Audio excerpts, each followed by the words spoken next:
Seja muito bem-vinda ao Entrevista. O século XXI ainda está começando, mas já assistimos algumas mudanças significativas no trabalho. Novos tempos, novas gerações, outras mentalidades. A demanda por flexibilidade cresce e viver para trabalhar já não é mais a prioridade. Como administrar o tempo e a rotina para equilibrar a vida pessoal e a profissional? Para falar disso, eu recebo hoje o jornalista Alex Teixeira, que é autor do livro Rotinas Criativas. Alex, obrigado pela sua presença e começo perguntando, o que te levou a escrever esse livro? Do que esse livro fala?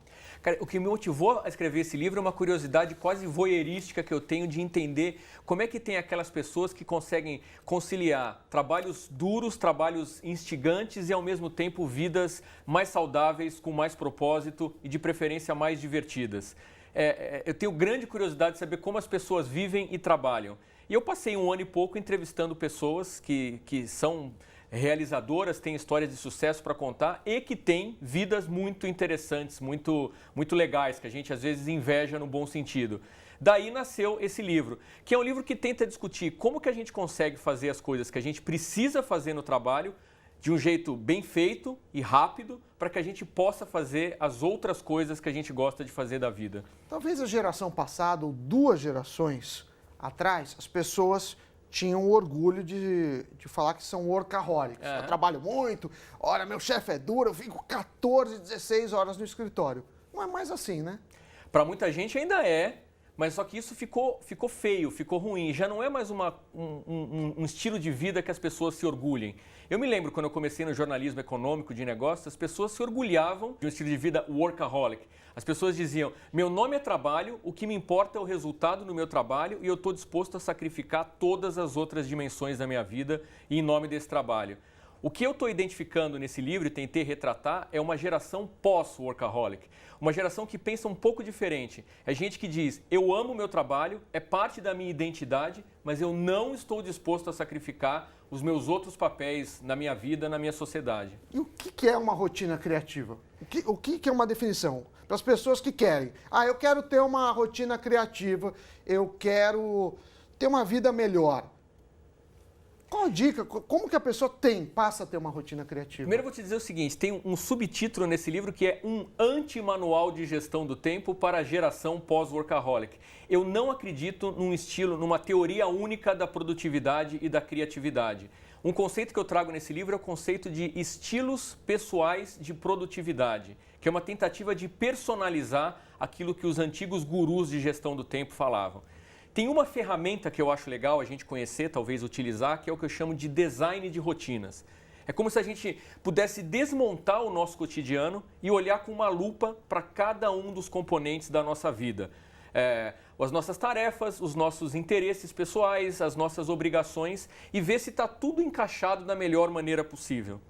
Em geral, quando a gente faz esse exercício, não está tudo bem encaixado. Tem muita coisa sobrando e muita coisa faltando. Em geral, tem um excesso de tempo passado no trabalho, muitas vezes fazendo tarefas repetitivas. Eu quero propor formas das pessoas reduzirem, às vezes, perda de tempo que é possível reduzir para fazer as coisas que elas gostam mais. Mas, tudo bem, eu entendi que a pessoa pode mudar, às vezes ela quer mudar. Mas qual é o papel das empresas? Quanto as empresas estão preparadas para adaptar esse novo cenário aqui no Brasil? Pouco.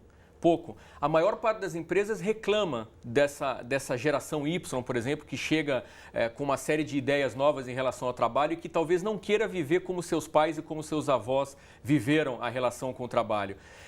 Tem muita fricção no mundo do trabalho hoje entre empresas e seus funcionários.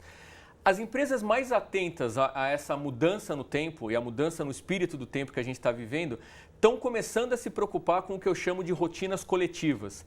E eu vejo 2 caminhos. Tem empresa tentando abraçar, acolher essas novas demandas, e isso se faz basicamente com conversa para criar um ambiente mais flexível, porque se eu defendo que muitas horas de trabalho não necessariamente é a forma mais produtiva de entregar o trabalho, eu talvez tenha que ser um pouco mais flexível, controlar menos as pessoas. E eu estou vendo um outro tipo de empresa que está abrindo mão de criar regras e rotinas para as pessoas. Está devolvendo aos seus funcionários a liberdade e a responsabilidade de criar suas rotinas. Ou seja, está dizendo, você quer trabalhar de casa, você quer fazer o horário livre, flexível, faça, eu vou te cobrar resultado, pontualidade. Se você me entregar o seu trabalho na hora combinada, com a melhor qualidade, cuida você da sua rotina. Bom, a gente tem muitas startups, são empresas pequenas que começaram ainda que têm um potencial de crescimento. Vejo muitas empresas novas sendo criadas já com essa mentalidade. Mas as empresas mais antigas, que são as maiores, que contratam mais gente, tem algum ramo específico que elas estão mais avançadas nesse sentido de flexibilização, de entender uma rotina criativa? Eu acho que são ramos muito ligados à criatividade. Empresas mais tradicionais não são talvez as gigantes que você está pensando, mas na área de publicidade você tem exemplos desse tipo, muito embora tenha um glamour da publicidade que às vezes esconde rotinas duríssimas, né? Tem empresas que já estão longe de ser startups, mas que trouxeram uma cultura do Vale do Silício para cá. O Google é o melhor exemplo, que traz uma cultura que não é de pouco trabalho, é de muito trabalho e muita cobrança por resultado, mas é muito flexível na forma de trabalhar. É aquela coisa clássica de ter uma mesa de ping-pong ou de pebolim, aqui no Rio chamam de totó, né? Para o pessoal jogar no meio do expediente. Tem gente que acha que é clube, mas não é clube, tem muita cobrança por resultado. Tá, mas no Google tem vários artigos que falam que as pessoas não trabalham menos em número de horas. Aí não seria uma rotina criativa. Ah, não, mas eu nunca defendi, isso é uma coisa importante, que a rotina para ser criativa, ela implica trabalhar pouco. Mas aquele foco antigo que a gente tinha na quantidade de horas trabalhadas ininterruptamente é uma coisa que é questionado, até pela nossa capacidade de concentração. Alguns estudos têm mostrado que a gente consegue se concentrar entre 1h30 e no máximo 2 horas numa mesma tarefa. Por que os caras colocam mesa de ping-pong, por exemplo, no escritório? É de propósito para criar pausas no seu trabalho. Só que essas pausas antes eram escondidas, era um cafezinho que a pessoa demorava mais para voltar, era aquela esticadinha de perna, ou o fumante que ia para o fumódromo mais para esticar as pernas e dar uma relaxada do que para fumar. Tem muita empresa que entendeu que essa concentração ininterrupta ela é improdutiva. E aí cria-se um ambiente que permite a distração desde que a pessoa retome depois o foco no seu trabalho. Então, mas não tem um risco, Alex, que é o seguinte, a pessoa vai ser cobrada por pontualidade, ela vai ser cobrada pela qualidade. E aí ela tem vários dispersores, ainda que sejam produtivos, né? É bom dar uma pausa. Não tem o risco da pessoa ficar trabalhando 7 dias por semana, porque ela vai ter pausa, aí volta, aí tem pausa, volta. Então, quer dizer, vira um trabalho ininterrupto. Tem um risco. Só fazendo uma primeira distinção, são dois modelos diferentes. O modelo do Google é um modelo que quer que as pessoas fiquem o maior tempo possível dentro do ambiente de trabalho e oferece as distrações para você não pirar no ambiente de trabalho. O outro modelo, que é esse, vai fazer sua vida, vai cuidar dos seus assuntos e me entrega trabalho com qualidade e pontualidade, é um outro modelo. Não é o modelo do Google. Mas existe sim o risco. O home office, por exemplo, muita gente pede o home office, sente falta de não poder ter um tempo para trabalhar em casa. Tem muita experiência que mostra que a produtividade de quem trabalha remotamente cresce em vez de diminuir, que é o medo das empresas. Mas tem pesquisas que mostram que a qualidade de vida dessa pessoa diminui, porque ela acaba trabalhando ininterruptamente.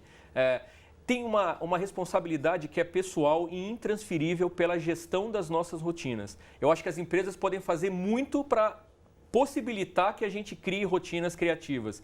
Mas, no fundo, é uma responsabilidade nossa encontrar um estilo de vida condizente com a nossa profissão. Tem algum bom exemplo no livro assim, que chamou a atenção e que talvez, claro, cada caso é um caso, mas possa ser interessante para o espectador, assim, que é um caso mais comum? Tem vários exemplos, eu procurei evitar exemplos extravagantes do tipo a semana de 3 horas, esse tipo de coisa, porque a gente olha para isso e fala, isso não se aplica à minha vida. Mas vou te dar um exemplo de uma prática simples que um personagem do livro adotou, que ele disse que melhorou demais a rotina dele. É uma pessoa que resolveu trabalhar de casa nas manhãs de segunda-feira. Faz 7 anos já que é um publicitário, ele não vai mais na agência que ele é o presidente nas manhãs de segunda-feira. E aí me falam, o que ele faz de tão importante de casa na segunda-feira? Ele lida com pendências que sobraram da semana anterior para elas não virarem uma bola de neve ingerenciável. Ele planeja com cuidado os dias que estão começando para evitar atropelo, para que as coisas estejam nas suas caixinhas, e ele faz trabalho criativo. Trabalho que é muito melhor feito quando você não é interrompido por outras pessoas, por telefonemas, por distrações eletrônicas. É o ganho de produtividade que você consegue por reservar, ainda que seja um período da sua semana, para se concentrar e usar o foco a seu favor, é enorme. Eu concentro muito espaço e muita energia nesse livro ao tratar essa questão do foco, principalmente de manhã.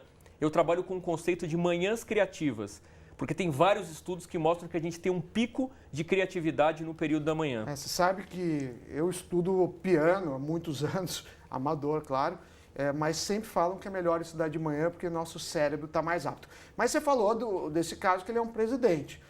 Então, só para chefe vale isso ou você notou no livro também hierarquias um pouco maiores, né? Às vezes a pessoa é um funcionário, um analista, um estagiário com flexibilidade. É interessante porque eu perguntei isso para esse cara, ele chama Lucas Mello. Eu perguntei para ele, Lucas, e se os funcionários da sua agência quiserem fazer a mesma coisa? Porque na verdade ele tem uma outra prática, mas essa é um pouco mais extravagante, que ele é surfista.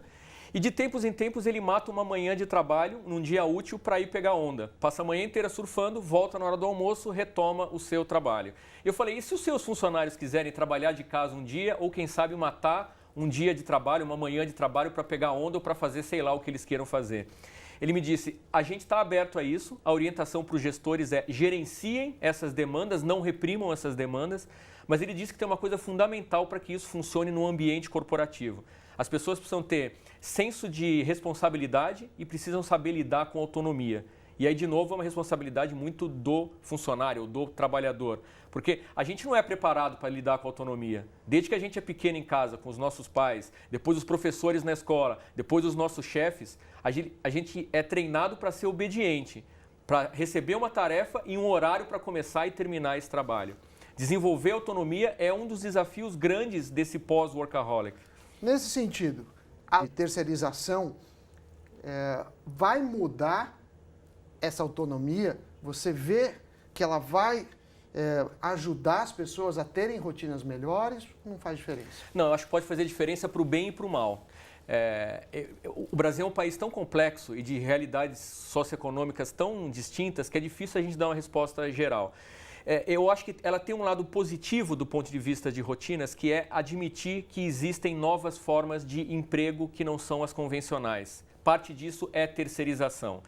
Em geral, eu estou falando de gente que pôde estudar, tem um nível educacional bacana, faz um tipo de trabalho que é melhor feito autônomo, às vezes até a pessoa prefere. E a nossa legislação trabalhista, ela dificulta esses arranjos. Mas quando você olha mais para a base da pirâmide, ela tira a proteção que é fundamental para a gente que talvez não tenha o mesmo nível de estudo, não tenha condições de se defender no mercado sozinhas. Então, acho que é difícil ter uma resposta única para essa pergunta. Mas no seu julgamento, o lado positivo supera o negativo ou não?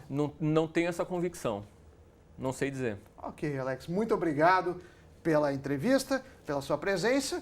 E o programa de hoje fica por aqui. Também agradeço a sua companhia e lembro que todos os episódios do Entrevista ficarão disponíveis no Futura Play. Até a próxima e tchau, tchau.